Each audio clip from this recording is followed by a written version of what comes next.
What is the purpose of not doing? The more abstract we perceive, the easier it is to temporarily lose one's clarity. The first enemy of man for the belief our classification is right or better / worse off is looked at as normal or real. We polish the first ring of mundane perception and not the second ring of power, our awareness. The more abstract something is that tugs at our attention, the more likely we are to break categorization of the everyday world. When one loses their posture of belief, the world crumbles, and when the world deconstructs we become free to truly see what there is to observe. We can see the obvious never exposed till our second attention was able to become the dominant receptor of energy.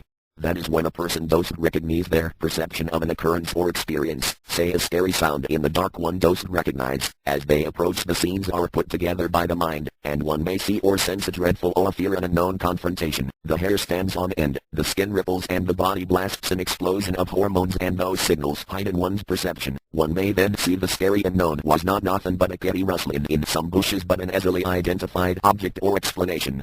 Yet the shift is indescribable in its occurrence.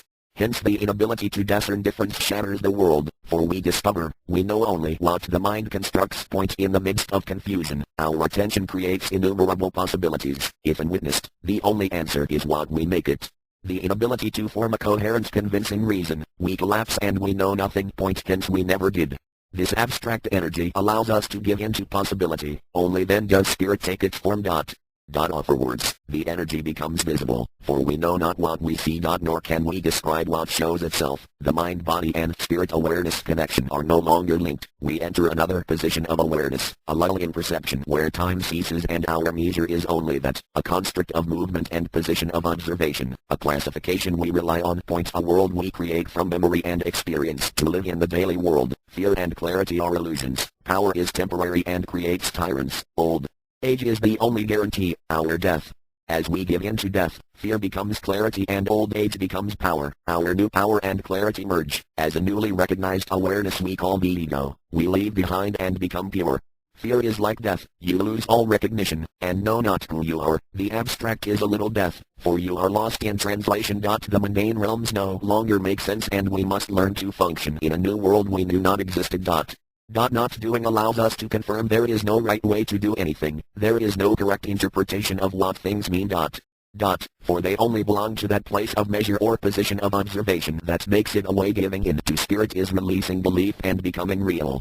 Not doing and letting the mystery overrule your belief or illusion holds more power than any book in the world. For raw experience is the only answer, your feeling is what exists. Until you prove yourself wrong, or correct, for this matter. What you sense is the answer. An unclosed definition to the now leaves open all possibility. You no longer close out spirit, you open the door for welcome. As one builds this power of the abstract, it becomes the world one projects, the only one we live in. As we accept a system, the system overrules us, we lose all choice in a matter. If we stop proving to ourselves so we can classify a belief, we clear the table and a new world order come to play. Literally. Energy awaits for you everywhere to recognize. Surprise and the abstract open the doors to infinity and lifts the veil between the worlds, the tonal, a physical illusion, and the new wall, a world of energy within. The only projection in creation, the whole of all things, the separated conglomerate of a single being, the one and all. Your luminous cocoon, a point of assembly and the eagle's emanations within, mirrored without. A holographic projection of self, as all things manifest, creation. Published. Do not copy without permission. Copyright 7 Crow of the White Wolf Autobiography of a Sorcerer. 13 books of 7 Crow. All my works published online and are original. Any correlative references will be acknowledged in the full versions. Enigma Theory. Copyright F. The Energy.